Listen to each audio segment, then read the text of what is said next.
on one hand, there is a learning curve to investing in real estate. It's almost its own language in a way. And then when you layer on these syndications and funds, now there's a private equity component to these deals. It gets even more complicated. So there's a base level of understanding that you need as a passive investor. Welcome to the Peak Profits Podcast, your guide to maximizing returns in passive real estate investing. Hosted by Brian Morris and Chris Ward of 7 Peak Capital, we dive into conversations with industry experts, sharing insights, strategies, and stories to elevate your investment portfolio. Whether you're a seasoned investor or just starting out, this podcast is designed to give you the edge for financial freedom. Get ready to unlock new opportunities, discover the secrets of successful investing, and take your passive real estate investments to the next level. Now, let's go reach those peak profits together.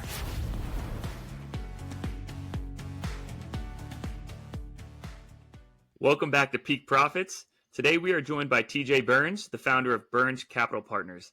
TJ has an incredible background, having started in his career in technology as a lead mechanical designer at Blink, which was later acquired by Amazon, where he has worked as a senior product design engineer for the past 7 years. He holds a degree in mechanical engineering from MIT and has over 20 design patents in consumer electronics. In 2022, TJ transitioned into real estate investing and founded Burns Capital Partners. Since then, he's raised over $6 million in investor capital and has invested as a limited partner in 17 private placements.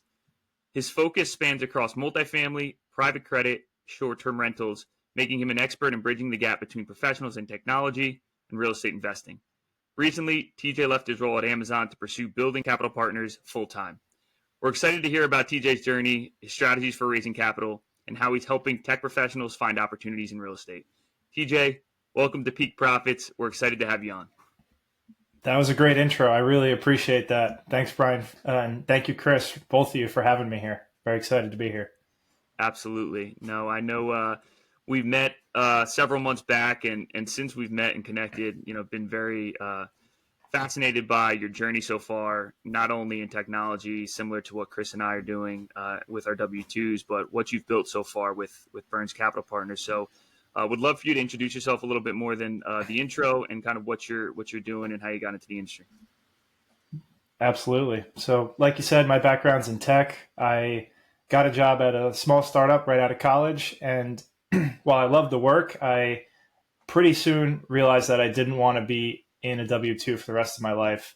I walked into my cubicle, I instantly felt claustrophobic. And from that moment on, I started looking at other ways that I could build wealth, other ways that I could invest, and eventually start my own business and be my own boss. So for a long time, I looked into different facets of real estate investing, and I read a lot of books and podcasts. And it was about 4 years ago that I started trying different ways to invest. So I bought a single family home out of state. I got my real estate sales license and sold a few houses. I did the house hack thing and bought some small multifamily where I live, self-managed that. And I also stumbled across a wallet one day, just walking down the street. And that, long story short, got me into the business of syndications and funds, and made a number of investments into various different operators in different markets and asset classes, and found that was the best way for me to invest as a person in tech that had a busy schedule, that lived in an expensive market, and stuck with that. And then eventually was able to grow that into a business. And for the last 2.5 years, that's what I've been doing with my business, Burns Capital Partners. We help people in tech, get into syndications, funds, people that want to passively invest. And recently, like you said, I just left my W-2 at Amazon to do this full time. That's an incredible background, TJ. And ultimately the journey of really starting buying a single family home out of state, going through and getting your licenses, multifamilies, managing it yourself, finding a wallet. I need to hear a little bit more about finding a wallet somewhere, and ultimately that brings you to syndications. Like, tell us what happened with that story. What was in this wallet that you found? Was it a person's wallet that you found and they just happened to be an operator? Like, tell us a little bit more about that. So when I was living in Boston, I was walking back from a friend's house one Saturday night. It was December of 2019, so it was a cold Boston day. And as I'm walking back, I come across a lump in the road. And from a distance, I don't know what it is. So I go up to it. Looks a little abnormal. It turns out it's somebody's wallet. And um, like any good Samaritan, I picked up the wallet thinking I was going to return it to the person who it belonged to. So opened it up, looked at the license, and went on to Instagram to see if I can track the person down. And instead of a typical profile, what I found was a real estate page. So this person, they were about the same age as me. And instead of going off and getting a traditional corporate job, they had decided that they were going to go buy real estate and just figure out how to do it. Started with no money, just was able to find good deals and finance them well, roll the profits of one deal into the next. And when I found them, they were at about 60 units in a market up in New Hampshire. And I was hooked. I read through their entire page, saw all their struggles, their failures, their wins, and just wanted to be doing what they were doing. But the problem was I didn't really have much experience. And I figured somebody like that, they're probably very busy. And if I don't have anything to offer them besides their wallet, which is a good start, that they probably didn't have time to talk to me, So I racked my brain on ways that I could add some value to what they were doing. And in return, learn from them, maybe do a deal with them at some point. And the only thing I came up with was I could invest some money with them. I was working at Amazon. I was making a good salary. I could take some of that and I could invest it with them. Perhaps that would be valuable. So when we met up, I proposed that to them. Little did I know that their whole network was real estate investors, and somebody investing into their deals was actually rare and exciting, and exactly what they were looking for. So we struck up a friendship after that, and maybe 9 months later, we did our first deal and did another deal after that. And then when I started my business, that was my first partner, where we actively did the deal together. Me as a junior partner, them leading the way, and to date, it's one of my best contacts in the business. We still do deals together, so it really worked out well. So it really does pay off to pick up some wallets randomly on the street and search Instagram for them, and ultimately find out who it is. That's an incredible story. And we've joked too that if you're somebody that's looking to attract other people or market yourself, maybe you should start leaving wallets everywhere with fake licenses that point back to you. Start dropping wallets all over the streets of New York and see who calls me. Right. No, that's crazy. That's an incredible story. I mean, it almost seems like destiny, that you met that person, that your journey kind of took you into that syndication path by finding just a wallet on the road. And obviously you had some previous background and history in real estate by, trying to figure this thing out yourself. Right. A lot of people are in a similar boat where, they know they should be investing in real estate to some capacity, but don't know how to start, don't know where to start. It's intimidating to think about. And you kind of figured out that path yourself in the beginning, it sounds like, before deciding on, raising money through the fund and going the syndication route.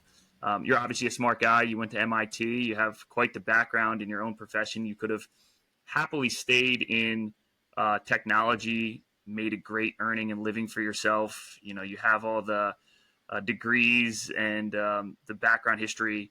Why did you ultimately decide real estate was an industry that you wanted to pursue in the beginning? Obviously, you mentioned it briefly in the beginning, but why transition away from such a great industry and a great position to ultimately think about getting into real estate at all?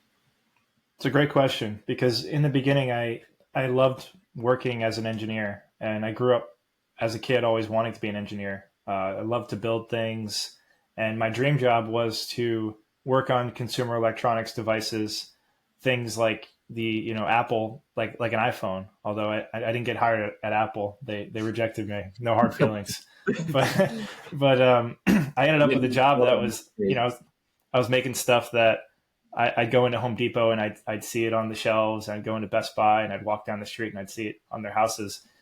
I think what attracted me to real estate was fundamentally just freedom. So while I was doing all these cool things, and I loved the team I worked with, I was still constrained to, working in an office, to working certain hours of the day, to having to do things that other people, told me to do, as that's how it works. Right. And I wanted to go do my own thing. I wanted to be my own boss and make decisions for myself. I wanted the risk associated with doing that, and the responsibility and the reward.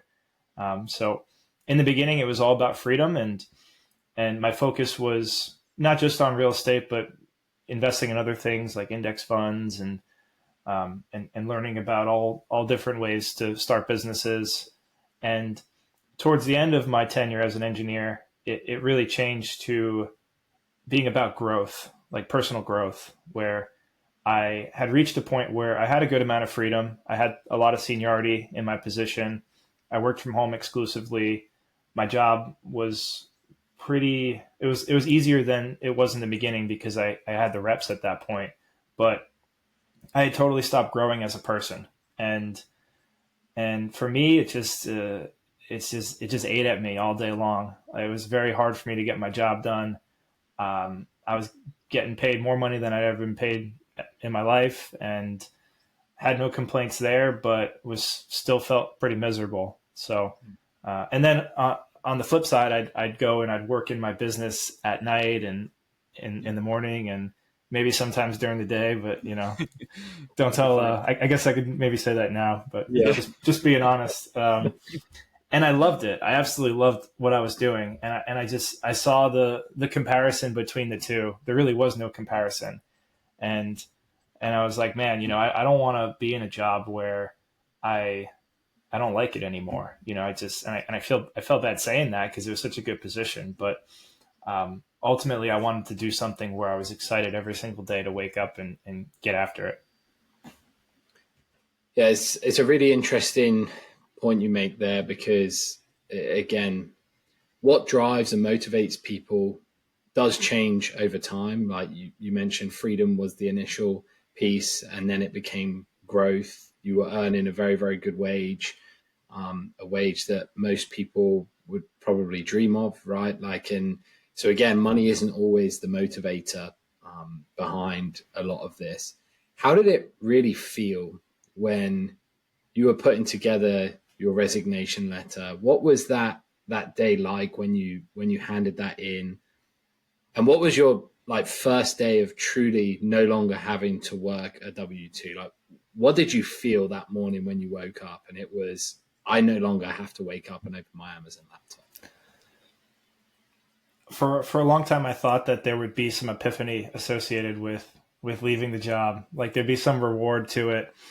The truth is there wasn't. It felt like any other day, and I didn't even take a day off. I got right to work on my business, and the decision that was made, it wasn't something I made easily. It wasn't like I woke up one day and said, "Hey, I'm going to resign today and I'm done."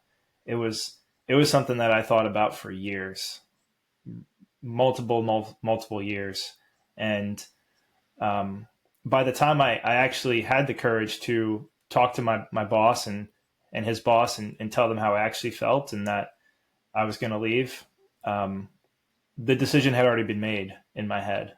So the transition was gradual. It was over many years, and then by the time I actually took the action and I was handing my laptop in and I'm done and I'm no longer doing that.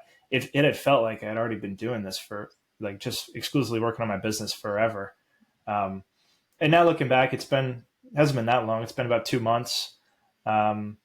It feels natural. Like it honestly feels a bit like a distant memory that I was working at Amazon. But I feel like I did everything I wanted to do in that chapter, and that it was more than time to move on to the next chapter. But yeah, to my first point, people think there's some reward. There's some you hit nirvana and then things feel better, whether that's a number you hit or, leaving the job or some milestone in your life. For me, it's never been like that. I always think it's going to be like that, but then it doesn't feel like that in the moment. It's more to be completely cliche, it's always been more about the journey, I suppose. Yeah, that's awesome. And honestly, you talk about this next chapter, and I'm sure you will continue to scale and grow and build Burns even quicker now that you can focus on it full time. And your background with all the success you've had, I have no doubt that you will continue to do so. But with that, you've balanced both jobs for quite some time. We mentioned you started Burns Capital Partners in 2022 with the focus seemingly around the avatar being that tech employee, someone working in technology that might make a good living or might make a good wage, and you're targeting them as an avatar to invest with you in real estate deals. So can you bring us back to the time, maybe a two-part question. Why did you feel starting a private equity business like Burns Capital Partners, where you're going to invest money into real estate deals, and then why was your avatar and your target audience that technology employee? To start with the second question, what I realized was that the best way to build a business is to help the person you used to be.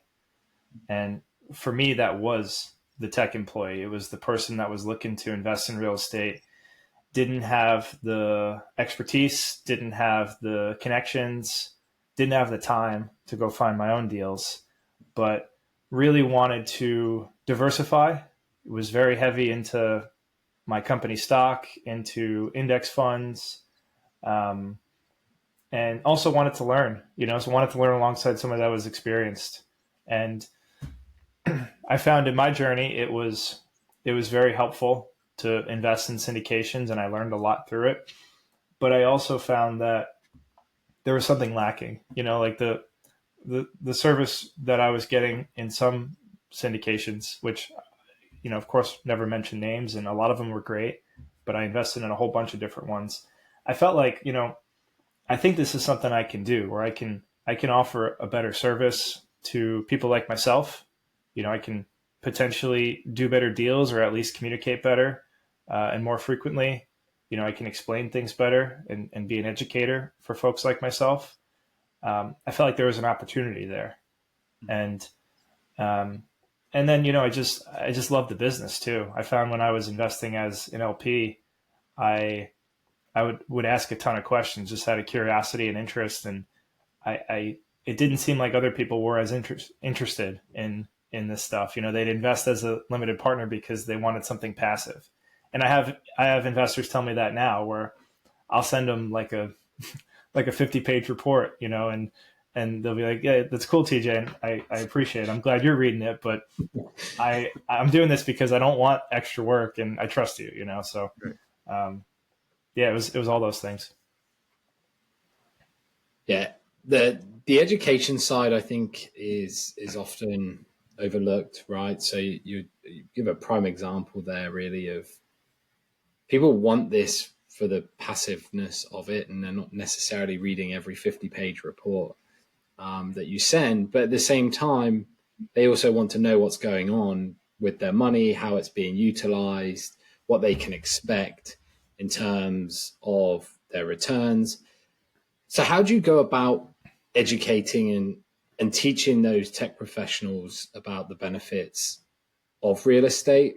And also, what are some of the most common misconceptions that you hear? That's a great question. And it's a bit of a dance, because on one hand, there is a learning curve to investing in real estate. It's almost its own language in a way. And then when you layer on these syndications and funds, now there's a private equity component to these deals. It gets even more complicated. So there's a base level of understanding that you need as a passive investor to accurately vet deals and know what you're getting into. But at the same time, you want to be passive. So you don't want it to become another job for you, right? And for me, I'm very conscious of that. I try to put out material that simplifies things. So I'm pretty big on LinkedIn, and that's where I meet a lot of potential investors and other active investors. And I put out material on LinkedIn that is stuff that I think I would have found valuable 3 years ago. So, I'll write about my own experiences and how that relates to things people should know in the business, right? And and then I have other ways to educate people. I have an email list. I've put together some longer form content pieces like articles and an ebook. But it's always an improvement process to continue to put out good material and make sure that it's packaged in a way where people aren't going to get bored of it, or their eyes aren't going to glaze over and they're going to move on. Right. And your second question, I just remembered, misconceptions about real estate. I think one of the big ones is a lot of people don't realize you can passively invest in deals, and they might also not realize the pros and cons of passively investing, actively investing. One of the first questions I ask people is, do you want to be an active investor or do you want to passively invest? Because if they want to be active and they want to build their own real estate business, then that's great. And I want them to go do that. What I do isn't for them. But a lot of folks, they'll start on the active side, whether they go and they buy a property and they manage it themselves, or they move out of their residence and then they manage that. And they quickly realize that real estate's not a passive game. If you're an active real estate investor, it's very active, right? It's not, you're not just going to sit back and collect checks. There's going to be problems that come up. You're going to deal with tenants. You're going to deal with, maintenance requests and things falling apart and leasing and sourcing debt and everything else that comes with the business. And it's a job. It's really, truly a job. And some people can manage that with a full-time job, but many people get stuck there because they truly don't have any time to do anything outside of their W-2 and their family obligations. And they think the only way is to go and find some time and buy their own properties. Yeah, and that's totally true. I'm sure you experienced that yourself in the beginning when you're getting your feet wet in the industry with single family and multifamily. And similar to my journey, buying a single family and a small multifamily, it is very active, and there's a lot of components to it, right? To identifying and buying properties, but then managing the properties ongoing. And I feel like we have a similar path. So the next question I wanted to ask, maybe kind of selfishly, because Chris and I are building, 7P Capital, similarly to how you're building Burns Capital Partners, and you've now raised over $6 million in the matter of 2 years, which is no small number, right? You've obviously had success, and now you've taken your job from Amazon to take this on full time with the confidence of knowing that you can scale this fully. So what do you see when you identify potential investors, many that you probably don't know or have a relationship with? So what are some of those techniques and strategies that you go about, maybe identifying people on LinkedIn to ideally having that first intro call, right? Mm-hmm. Who's TJ Burns? How do you build trust with someone who's never even talked to you before, and now you're asking them for $100,000 to invest in your deal, right? Or potentially more. So how are you, one, identifying and building trust with investors, and then ultimately nurturing an investor to invest with you? It's the $100 million question right there. Not easy. So as I told you guys, my background's in engineering. I never had to sell anybody on anything. Actually, they would sell me on stuff all the time. So learning that side of the business has been one of the most interesting parts of it all for me. I love to learn new things, and it's all brand new. Thankfully, I've had a couple of years practice at this point. So the top of the funnel for me is LinkedIn. That's where I put out free content. I try to make it specific to my avatar, which is who I was 3 years ago. I try to make it helpful, so things that I've learned in the business. Sometimes I throw in things related to how I felt about, my job as a W-2 and ultimately my why of leaving and investing in real estate. And that's all done purposefully to attract people like myself, people that work in tech that are thinking about investing in real estate. They don't have the channels to do so right now. Maybe they don't have the education. They don't know anybody in the business. And social media is fantastic for that. One, it's free, which is amazing. And two, you can reach quite a lot of people. Like I've had some posts where I've, reached 300, 400,000 people in a post. And if you do it consistently, it builds up over time. So that's been like one top of the funnel spot. When I was at Amazon, I would also network with a lot of other real estate folks within Amazon. They have private Slack channels and whatnot. And then now I get more referrals from existing investors as my business has matured. But then once people are, once they know that I exist and they can see my content and some subset of that will like what I'm posting, they kind of auto opt in. So it's not even like I'm reaching out to them. It's that they're finding me, and then I have to give them a way to join my circle, so sign up for my email list, check out my website. Here's a free resource, all those things. Right. And then in exchange, now I have their contact info, so I can reach out to them and start to build that relationship, whether I'm doing that by email, where I'm sending monthly or every other week emails, continuing to nurture the relationship and teach them about what I'm doing, maybe sharing deals we've done, lessons I've learned. And it's all done in a way up until they reach out to me where there's no obligation. Like, I don't even know that they exist yet, right? So they don't feel any pressure. And then there's always the option for them, if they do want to talk with me, to book a call or to schedule some time. Now, when I'm doing an active raise, it's a little bit more aggressive, right? So like I'm actually actively reaching out to people that I haven't heard from yet, right? But I think the important thing is it's for me, it's all done in a way where I'm not trying to make the decision for anybody, right? I'm just trying to give them the information that they need to make the best decision for themselves. And the distinction is I think really important, because I know that what I offer is what many people are looking for in the shoes that I was in 3 years ago. And I know that because that's where I was, right? So for me, it's all about, I just got to find those people that exist, that those 10, 20, 30,000 people that exist that are looking for exactly what I offer. And then I have to continue to nurture and educate them until they have enough information to take the next step.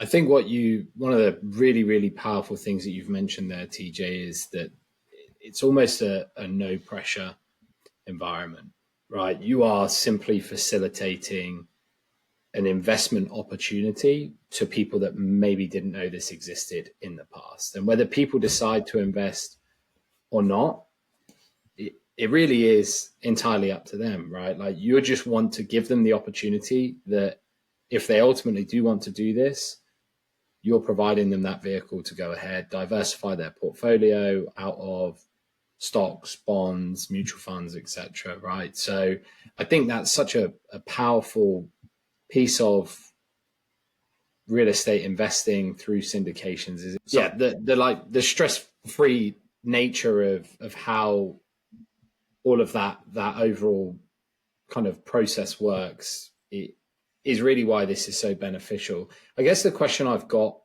for you, TJ, is when people are more familiar in investing in stocks, either through their W-2 or whether they go out and use a mutual fund or it's an employee stock purchase program versus investing in real estate, like, what are the most common things that you have to explain to people that are different? Well, like I said earlier, there's a bit of a learning curve to investing privately. The process is a bit different. There's legal documents that you have to read that sound pretty scary. They list all the risks of the things that we do. The liquidity aspect is something that's new to people because we live in a time where things are pretty much instant, including the stock market or even something like crypto that trades 24/7. With these real estate investments, what we consider more liquid is like a year lockup period, right? So that might be like a debt fund. But a lot of the deals that we do on the multifamily side are 5 years or more. So it's a bit bigger of a decision. And then there's also higher minimums.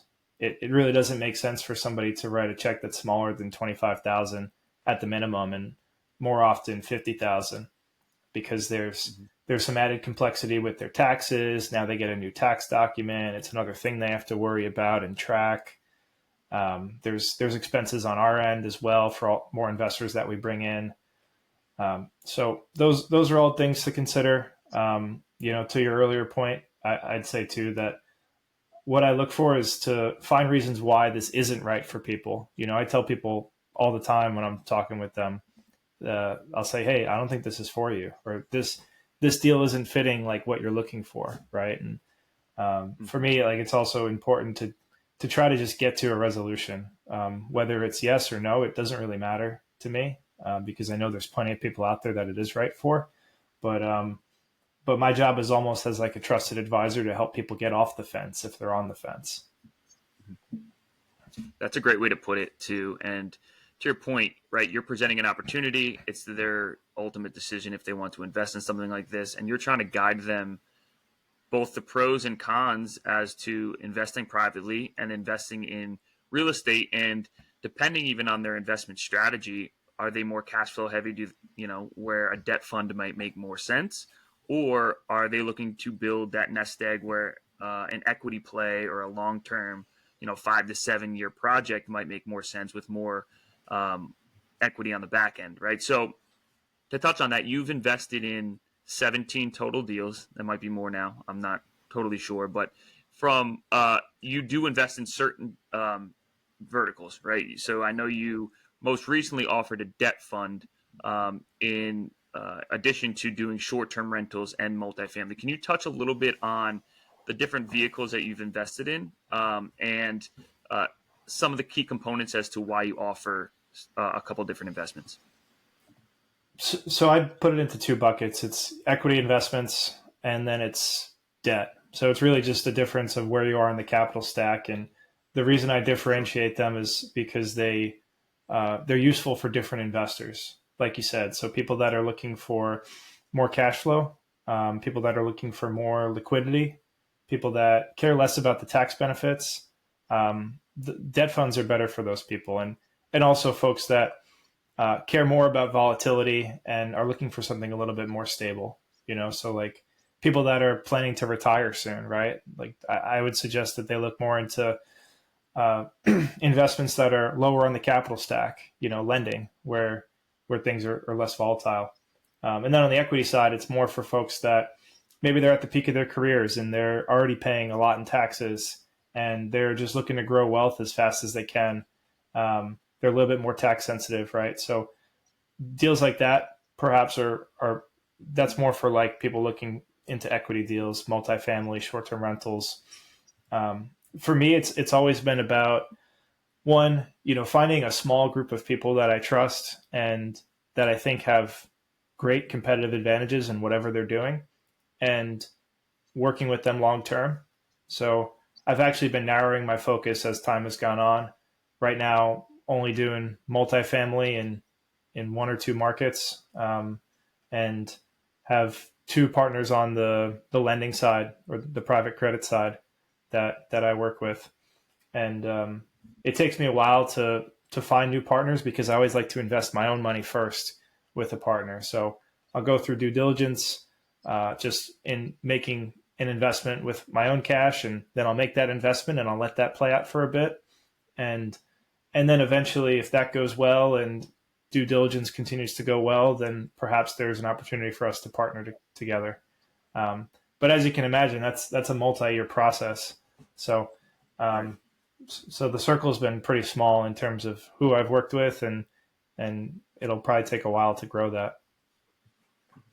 Yeah, I think one of the important things for investors is understanding where you're in the picture as well, right? Do you have skin in the game, as people would say, with these? But you've also been almost on both sides of the table. You're investing as a limited partner, but you're also raising the money as a syndicator.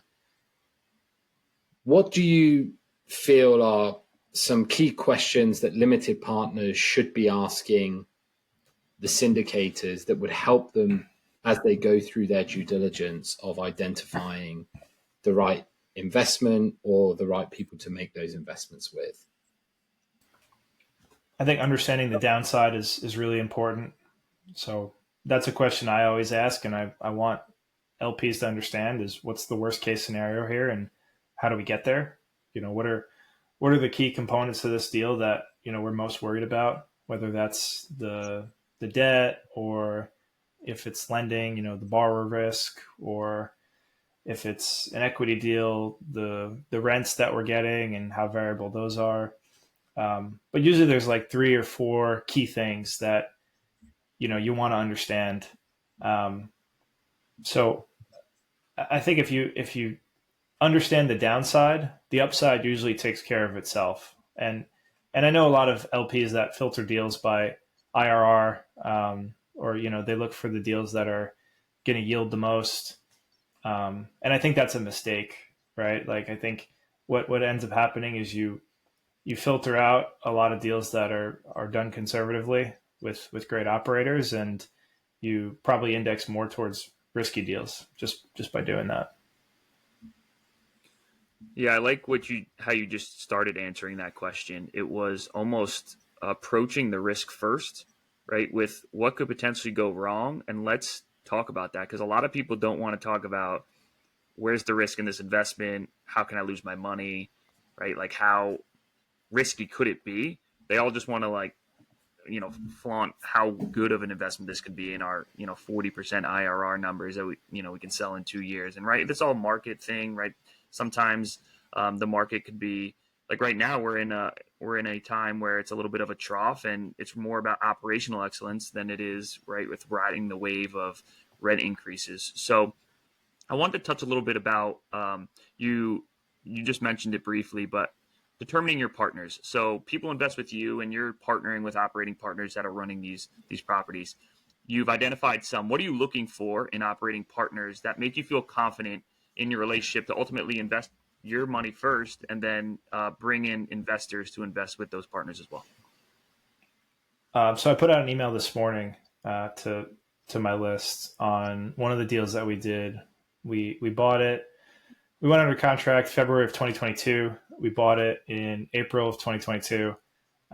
You might remember what was going on then. The interest rates skyrocketed. Yeah, interest rates went way up, and what happened was we made a few mistakes in that deal, and I think it's important to see people operating when things are tough, right? You kind of really learn who you're partnered with when things don't go according to plan or up and to the right. With that deal, we had some challenges, right? Like that was the only deal we ever bought with floating rate bridge debt, which you guys both know that a lot of people have had issues with that over the last few years.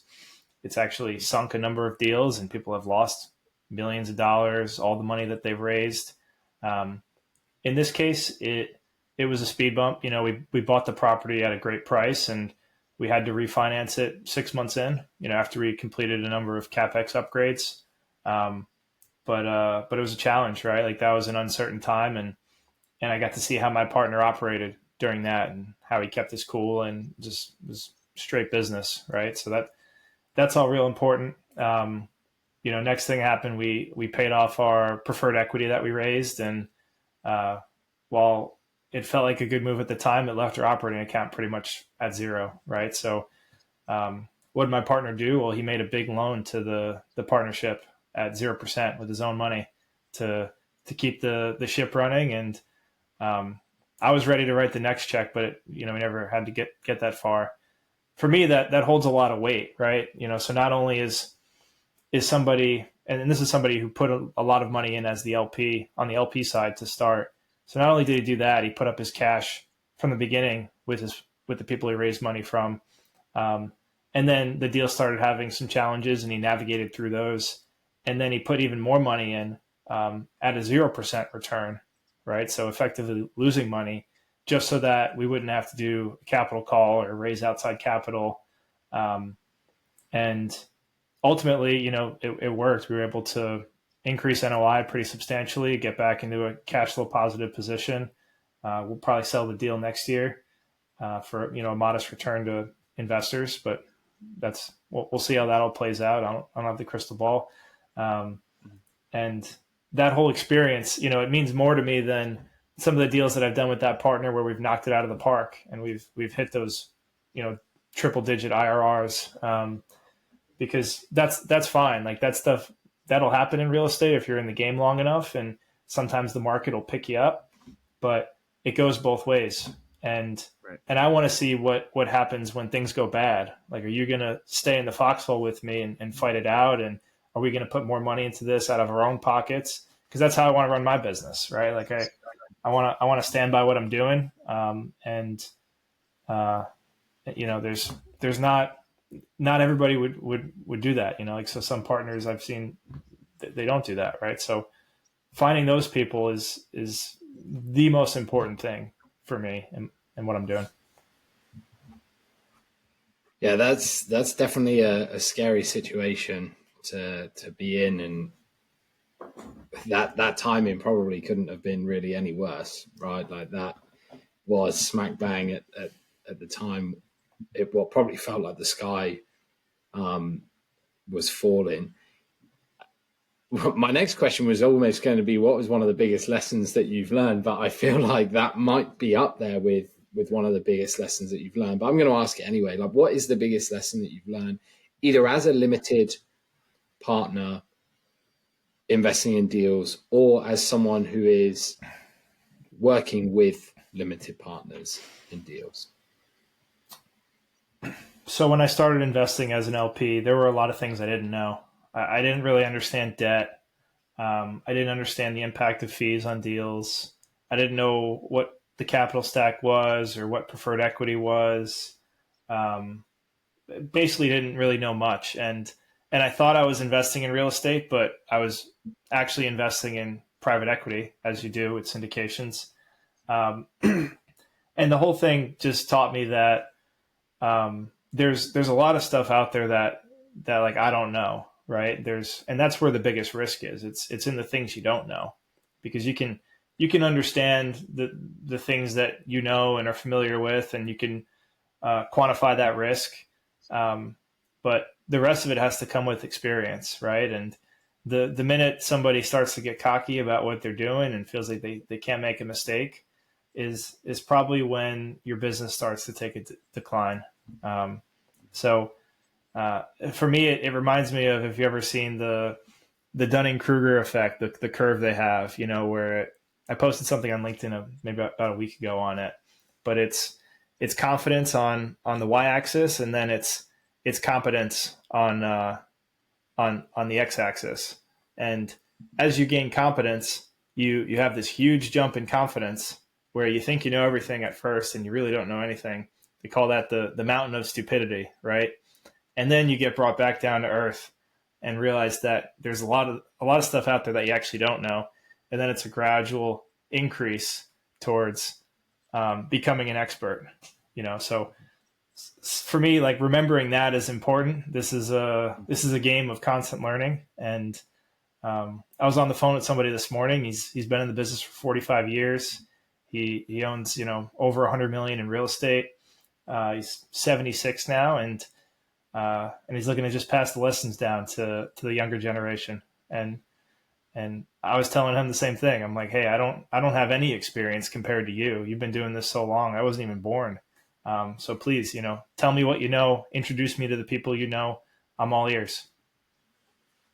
Yeah, that's great advice too. And it's naive to think that you know it all. No matter where you are in your journey, you could always be learning. There's always adaptations to what you do know or how you can learn things. And I think that's a great point. And I think that shows a lot about your character to be able to speak about that. And so we've talked about a little bit of your past journey so far and what you've done with Burns Capital Partners. And now you mentioned 2 months ago taking that leap to go full time. So that's definitely exciting.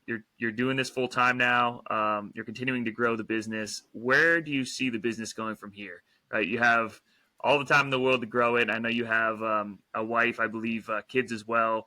So more time with the family. Where are you going to take Burns Capital Partners, and what does it look like moving forward? Yeah, I just want to keep doing what I love to do every single day, and that right now I'm doing that. Right, sometimes I lose track of how long I work, and that's probably an issue too, because I'll go downstairs before I go to bed to do the dishes, and then I'll end up doing 3 hours of work. But I just want to keep working on my business and growing it and trying to do right by my LPs and my partners, and the vanity metrics like money raised and AUM and things like that are great, and they're important for marketing, and I'll definitely tout them as well, like anybody else. But at the end of the day, I just want to keep playing the game. That's the goal. Yeah, that's incredible. Again, the fact that you're going down to do the dishes and you end up spending 3 hours doing some more work. It happened last night. Yeah, it's supposed to be 30 minutes, and looked up and was like, "Whoa, it's been 3 hours." I think I enjoy saw what you do. your Instagram post the other day and it looked pitch black, just your laptop sat there on the side. That may have been just after the dishes. Actually, it might have been yesterday that you posted that.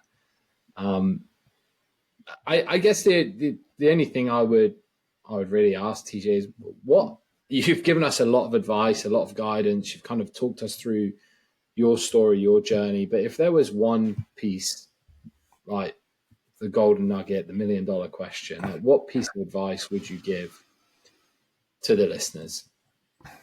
Well, I'll give one for building a business, and then the other one just personal, which is exactly what I just said. Find something you love to do, and just do that. I put something out today where when I was in engineering, I got to a point where I felt like I was burned out, and honestly felt like that I wouldn't find a job that I just did effortlessly ever again. I just felt like I was past that, and I had to accept that work is work, right?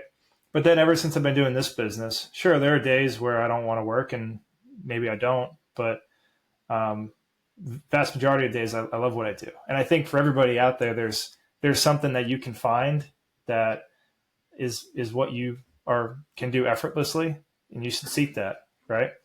On the business side, the North Star for my business is trying to, it's trying to keep the customer first. It's trying to be valuable, to help people, right? So we had something the other day where for one of our funds, there's like an early withdrawal penalty, and it's baked into the deal, and everybody understands it, and they sign it, and it's all agreed upon, right? I had an investor who had to pull some cash out, had something come up, and he was going to pay the fee. He was fine with it. And I actually asked the young guy who works for me what we should do. I was like, should we charge the fee? Should we not? He knows what my books look like. I'm not making millions over here, and we could use the cash to deploy into building the business. And he's like, no, I think you should give it back. Give it back. It'll come back to us in multiples. Just customer first. And it was a great reminder. Like, hey, if you treat your customers well, if you put them first, if you give, then things will come back to you. So I think that would be my advice is, try to maintain a giving mentality and know that if you do that, things will come back to you in multiples.